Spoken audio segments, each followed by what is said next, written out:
Dear friends, welcome to education haven. मैं assistant professor Anant Prakash आपके अपने यूट्यूब चैनल शिक्षा स्वर्ग में आपका स्वागत करता हूं। फ्रेंड्स, आज है 5 फरवरी। 5 फरवरी से जितने भी महत्वपूर्ण करेंट अफेयर्स निकलते हैं वो मैं आपको आज के सेशन में बताऊंगा। तो चलिए शुरू करते हैं आज का सेशन। और आज का पहला प्रश्न है आपका, घर पोर्टल की शुरुआत किसने की है? तो यह शुरू किया गया है एनसीपीसीआर के द्वारा। एनसीपीसीआर मतलब national commission for protection of child rights, यानी कि राष्ट्रीय बाल अधिकार सर्वेक्षण आयोग। अब यहाँ घर पोर्टल आया, इसका फुल फॉर्म क्या होता है? घर, GHAR, go home and reunite. महिला एवं बाल विकास मंत्रालय ने 2 महत्वपूर्ण पोर्टल लॉन्च किए हैं। एक तो आपका घर हो गया, दूसरा है आपका ट्रैक चाइल्ड पोर्टल। अब इसको क्यों लॉन्च किया गया? तो यह जो है, यह प्लेटफॉर्म लापता और पाए गए बच्चों पर नजर रखने, बहाली और प्रत्यावर्तन प्रक्रियाओं को बढ़ावा और किशोर न्याय प्रणाली के दायरे में कमजोर नाबालिगों के कल्याण की सुरक्षा में महत्वपूर्ण भूमिका निभाएगा। यानी कि यह दोनों पोर्टल जो लॉन्च किया गया है, ऐसे लापता बच्चे या कमजोर बच्चे जो समस्याओं से उलझ चुके हैं, जिनके पास काफ़ी समस्या है, सुरक्षा नहीं है, उनकी यह सुरक्षा करेगी। ठीक है, अब चलते हैं, यहाँ पोर्टल है तो आप पोर्टल से याद रखेंगे कुछ महत्वपूर्ण पोर्टल 2023 के, जैसे कंज्यूमर ऐप उत्तर प्रदेश ने लॉन्च किया, I star talent connect portal Rajasthan ने लॉन्च किया, साथी पोर्टल कृषि मंत्रालय द्वारा जारी किया गया, कॉल बिफोर यू डिग प्रधानमंत्री नरेंद्र मोदी ने जारी किया, प्रहरी ऐप BSF एवं गृह मंत्रालय द्वारा, जलदूत ऐप ग्रामीण विकास मंत्रालय द्वारा जारी किया गया, ई कुंभ पोर्टल राष्ट्रपति द्रौपदी मुर्मू ने जारी किया, स्केल ऐप धर्मेंद्र प्रधान ने जारी किया। तो इतने आप ऐप पोर्टल याद रखेंगे। नेक्स्ट प्रश्न है आपका, हाल ही में UPI शुरू करने वाला पहली यूरोपीय देश कौन सा है? तो आपका आंसर होगा फ्रांस। कौन सा है? फ्रांस। UPI यानी कि यूनिफाइड पेमेंट्स इंटरफेस। अब इसके बारे में जानते हैं। UPI को फ्रांस की राजधानी पेरिस में, कहाँ? पेरिस में एफिल टावर से ग्लोबल लॉन्च किया गया। इस महत्वपूर्ण पर्यटक केंद्र एफिल टावर से हुई इस शुरुआत से UPI को बड़ी पहचान मिलेगी। इसके साथ ही फ्रांस UPI शुरू करने वाला पहला यूरोपीय देश बन गया है। अब फ्रांस से इंपॉर्टेंट प्रश्न याद रखेंगे कि फ्रांस के स्कूलों में महिलाओं के अबाया पोशाक पहनने पर प्रतिबंध लगाया गया। फ्रांस के सर्वोच्च सम्मान grand cross of the legion of honour है। फ्रांस की सैन्य परेड में प्रधानमंत्री मोदी जी को विशिष्ट अतिथि के रूप में आमंत्रित किया गया। फ्रांस में तमिल कवि तिरुवल्लुर की प्रतिमा का उद्घाटन हुआ है। इतने तथ्य आप इससे याद रखेंगे। नेक्स्ट प्रश्न है आपका, किस राज्य के राज्यपाल ने अपने पद से इस्तीफा दे दिया है? तो पंजाब के राज्यपाल ने अपने पद से इस्तीफा दे दिया। अब यहाँ पंजाब है, राज्यपाल बनवारी लाल पुरोहित जिन्होंने अपने पद से इस्तीफा दिया, ये रहे आपके बनवारी लाल पुरोहित, जो 2021 में पंजाब के राज्यपाल बनाए गए थे। अब यहाँ आपका पंजाब आया है। पंजाब का गठन 26 जनवरी 1950 को हुआ। राजधानी चंडीगढ़, मुख्यमंत्री भगवंत मान, लोकसभा सीट कुल 13 है और राज्यसभा सीट यहाँ 7 है। नेक्स्ट प्रश्न है आपका, किस राजनेता को सर्वोच्च सम्मान भारत रत्न से सम्मानित किया जाएगा? तो लाल कृष्ण आडवाणी को। किसको? लाल कृष्ण आडवाणी को। मैंने आपको हाल ही में बताया है, कर्पूरी ठाकुर को भी सर्वोच्च सम्मान दिया गया भारत रत्न। तो महत्वपूर्ण भारत रत्न हम लोग देखेंगे कि किसे किसे हाल फिलहाल या फिर पिछले कुछ वर्षों में दिया गया है। तो यह लाल कृष्ण आडवाणी को दिया गया है। प्रधानमंत्री नरेंद्र मोदी ने शनिवार को बीजेपी के वरिष्ठ नेता और राम मंदिर में आंदोलन के अग्रणी रहे लाल कृष्ण आडवाणी को देश के सर्वोच्च नागरिक सम्मान भारत रत्न से सम्मानित करने का ऐलान किया है। अब यहाँ आपका भारत रत्न है तो लाल कृष्ण आडवाणी को और कर्पूरी ठाकुर को 2024 में मिला। इसके पहले 2019 में दिया गया था। कितने को? तो 3 को दिया गया था। कौन कौन थे वो? प्रणब मुखर्जी, भूपेन हजारिका और नानाजी देशमुख।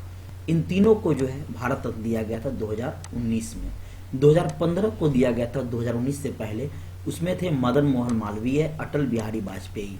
उसके पहले 2014 में दिया गया था सचिन तेंदुलकर और CNR राव को। तो इतने आप तथ्य याद रखेंगे। कुछ ऐसे एग्जाम हैं जो आपको पहले का पूछ देते हैं, इसलिए मैंने आपको रिवाइज कराया। जैसे SSC हुआ, यह आपको 1.5-2 साल पहले का भी करंट अफेयर्स में पूछ देते हैं, तो आप इस तथ्य को याद रखेंगे। नेक्स्ट प्रश्न है आपका, अंतर्राष्ट्रीय सूरज कुंड शिल्प मेले का आयोजन कहाँ किया गया?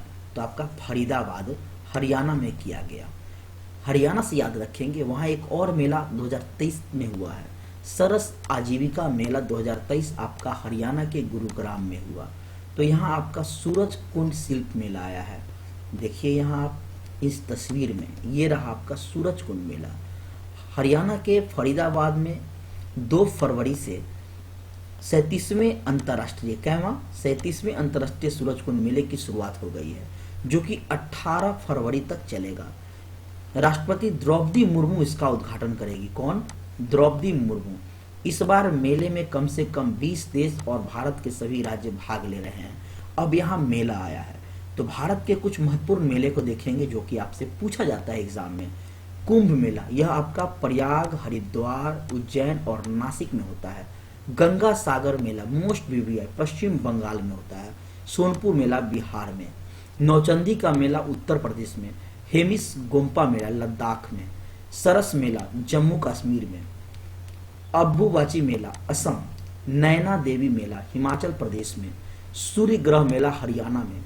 माघी मेला पंजाब में। झिंगा मेला पंजाब में। लक्की मेला राजस्थान में। और हाल ही में हुआ आपका क्षेत्रीय किसान मेला वाराणसी में। नेक्स्ट प्रश्न है आपका, 2024 पेरिस ओलंपिक के लिए मसाल वाहक के रूप में किसका चयन किया गया है? तो अभिनव बिंद्रा को चयन किया गया है। ये अभिनव बिंद्रा के बारे में जानेंगे। अभिनव बिंद्रा भारत के पहले व्यक्तिगत ओलंपिक स्वर्ण पदक विजेता है। IOC एथलीट आयोग के सदस्य अभिनव बिंद्रा प्रतिष्ठित प्रतीक को ले जाने के लिए चुने गए 11,000 मसाल धारकों में से एक है। नेक्स्ट प्रश्न है आपका, भारत किस देश से 31 MQ-9B ड्रोन और मिसाइलें खरीदेगा? तो अमेरिका से। किससे? अमेरिका से। अब यह क्या है आपका 31 MQ-9B? यह एक मानव रहित हवाई वाहन है। इसका उपयोग खुफिया अभियानों के लिए किया जाएगा। और भी प्रश्न आप याद रखेंगे। यहाँ आपका ड्रोन आया है, ये ड्रोन के संबंधित प्रश्न आप जानिए, बहुत ही इंपॉर्टेंट है। मैंने आपको पीछे भी बताया है, फिर से रिवाइज कीजिए। भारत ड्रोन शक्ति 2023 का आयोजन गाजियाबाद में हुआ। पहली पुलिस ड्रोन यूनिट लॉन्च हुआ चेन्नई में। पहला ड्रोन परीक्षण केंद्र तमिलनाडु में। ड्रोन नीति को मंजूरी देने वाला पहला राज्य हिमाचल प्रदेश में। देश का पहला ड्रोन स्कूल ग्वालियर में। पहली ड्रोन फोरेंसिक लैब केरल में। भारत का पहला यात्री ड्रोन वरुण है। विश्व के पहले AI संचालित एंटी ड्रोन सिस्टम इंद्रजाल भारत का। स्वास्थ्य सेवा में ड्रोन लॉन्च करने वाला पहला राज्य उत्तराखंड है। किस देश ने ड्रोन के आयात पर प्रतिबंध लगाया है? तो वह आपका भारत है। तो ड्रोन से संबंधित आप इतने प्रश्न याद रखेंगे। नेक्स्ट प्रश्न है आपका, राजनीतिक पार्टी तमिझागा वेत्री कंजगम को किसने लॉन्च किया है? तो थलापति विजय। आप जानते होंगे इस एक्टर को, ये फेमस एक्टर। देखिए, तमिल सुपरस्टार थलापति विजय ने लोकसभा चुनाव से पहले अपनी राजनीतिक पार्टी को शुरुआत की है, जिसको हिंदी में हम कहते हैं तमिलनाडु विजय पार्टी। इसे दिल्ली में लॉन्च किया जाएगा। थलापति विजय ने कहा कि उनकी पार्टी 2026 का तमिलनाडु विधानसभा चुनाव लड़ेगी। उन्होंने भारत निर्वाचन आयोग में पंजीकरण कराने के लिए 2 फरवरी को आवेदन किया है। नेक्स्ट प्रश्न है आपका, किस राज्य सरकार ने डिजिटल डिटॉक्स पहल शुरू की है? तो कर्नाटक ने शुरू की है। कौन सा? कर्नाटक। अब ये आपका डिजिटल डिटॉक्स क्या है, इसके बारे में जानिए। डिजिटल डिटॉक्स यह एक मुहिम है जो all India game developers forum यानी AIGDF के सहयोग से शुरू की जाएगी। इसको आप ध्यान रखेंगे, किसके द्वारा? AIGDF यानी कि all India game developers forum. अब इसका कार्य क्या है? इसमें गेमिंग और सोशल मीडिया पर सबसे ज़्यादा जोर दिया जाएगा। प्रियंक खरगे ने कहा कि हम टेक्नोलॉजी के जिम्मेदार इस्तेमाल को बढ़ावा देना चाहते हैं। डिजिटल यूज बढ़ने की वजह से युवाओं में मेंटल हेल्थ, ध्यान रखेंगे, मेंटल हेल्थ इशू और रिश्तों की अहमियत न समझने की समस्याएं सामने आ रही है। यानी कि बहुत सारे युवा जो कि लगातार एडिक्ट हो गए हैं, उनको नशा हो गया है मोबाइल चलाने का, गेम खेलने का। तो लोग डिजिटल वर्ल्ड पर बहुत ज्यादा निर्भर हो गए हैं। टेक्नोलॉजी ने हर किसी की जिंदगी में गहराई तक पकड़ बना ली है। तो युवाओं में स्क्रीन से जुड़े रहने की आदत विकसित हो चुकी है और इसे दूर करने के लिए लाया गया डिजिटल डिटॉक्स। उम्मीद है आपको समझ में आया होगा कि डिजिटल डिटॉक्स पहल क्यों आई है। तो अब यहाँ आपका पहल या पोर्टल है, तो कुछ पोर्टल आप याद रखेंगे। और तुअर दाल खरीद पोर्टल अमित शाह ने जारी किया था। ई जागृति पोर्टल केंद्रीय उपभोक्ता मामलों के मंत्रालय ने जारी किया था। रोजगार प्रयाग पोर्टल उत्तराखंड सरकार ने जारी किया था। सरपंच संवाद ऐप असम के राज्यपाल ने जारी किया। नेक्स्ट प्रश्न है आपका, हाल ही में कौन बोट के ब्रांड एम्बेसडर बने हैं? तो वो बने हैं आपके रणवीर सिंह। कौन बने हैं? रणवीर सिंह। अब यहाँ आपके ब्रांड एम्बेसडर हैं, तो कुछ महत्वपूर्ण ब्रांड एम्बेसडर आप याद रखिए। बिस्लेरी, टेक्नो और हुंडई मोटर इंडिया के ब्रांड एम्बेसडर हैं दीपिका पादुकोण। कौन है? दीपिका पादुकोण। किसके हैं ये? बिस्लेरी, टेक्नो और हुंडई मोटर इंडिया के। सीसीटीवी ब्रांड का ब्रांड एम्बेसडर बने सोनू सूद। बहुत इंपॉर्टेंट है आपका ये सोनू सूद। किसके बने? सीसीटीवी ब्रांड का ब्रांड एम्बेसडर। उसके बाद हॉसर पेन का ब्रांड एम्बेसडर बने हैं रणवीर कपूर। इसके अलावा और भी कुछ ब्रांड एम्बेसडर हैं जिसको आप याद रखेंगे। तो ये है आपके सामने स्क्रीन पर, इसको आप देखिए। हिमा दास पेप्सिको और असम राज्य के ब्रांड एम्बेसडर बनी है। कंगना रनौत, ये आपका उत्तर प्रदेश की एक जिला एक उत्पाद योजना की ब्रांड एम्बेसडर बनी है। Aamir Khan pharmacy, PhonePe, Samsung के। उसके अलावा आप याद रखेंगे कैटरीना कैफ बर्जर पेंट्स की। कुछ और भी है, मैं आपके पूरा नहीं पढ़ूंगा, आप इसको एक बार रिवीजन कर ले। पॉलिसी बाजार का अक्षय कुमार है। कौन है? अक्षय कुमार ब्रांड में है। फ्लिपकार्ट, पेप्सी, फिलिप्स, पैनासोनिक, निशान, इसके कौन है? रणवीर कपूर। तो आप ब्रांड एम्बेसडर से इतने तथ्य को याद रखेंगे। चलते हैं नेक्स्ट होमवर्क की ओर। और आज का आपका होमवर्क है, झारखंड हाईकोर्ट के नए चीफ जस्टिस कौन बने हैं? और इसका आंसर आपको कमेंट बॉक्स में बताना है।